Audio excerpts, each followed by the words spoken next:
तुम्ही अशा वेळी पॉडकास्ट क्षेत्रात आलात जेव्हा भारतात पॉडकास्ट हे नव्याने सुरू झालं होतं. पॉडकास्ट करावासा का वाटला आणि त्या प्रवासाबद्दल एकंदरीत ऐकायला आवडलं. मी नाशिकला शिफ्ट झाले. तर नाशिकमध्ये काय करू मी? नाशिकमध्ये तसं फिल्मचं कल्चर किंवा हे काही नाही आहे. आणि पुणे मुंबई प्रवास जितका सोपा जितका आहे तितकाच नाशिक मुंबई तेव्हा तर अजिबातच नव्हता. आता कसं आहे मला कल्पना नाही, पण अजिबातच कन्व्हिनियंट नव्हता. आणि मुलीचं टाईमटेबल बरं, जॉईंट फॅमिली होती, सासू सासरे सगळं सांभाळून ते करायचं. अशा ह्याच्यात मी होते. तर काय करावं असा विचार चाललेला असताना माझी ओळख अभिजित ठकार म्हणून आहेत. ते खूप सिनियर आहेत मीडियामधले.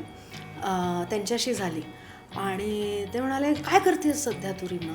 मी म्हणलं, सध्या तर मी काहीच नाही करत आहे, पण मी बघते आहे काहीतरी जे मला घरून करता येईल किंवा काय. तेव्हा पॅन्डेमिक व्हायचं होतं, त्याच्यामुळे work from home was not at the norm. घरून काय करता येईल, कसं करता येईल वगैरे असं. तर ते म्हणाले, तू पॉडकास्ट करशील का? तुला कोणत्या भाषेत कम्फर्टेबल राहील?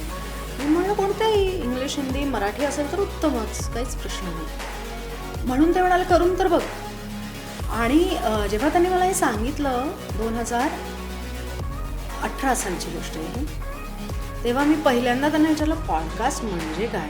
तर त्यांनी मला एक आर्टिकल पाठवलं पॉडकास्टवरचं आणि ते मी वाचलं. म्हणलं, अरे हे तर मला करता येईल.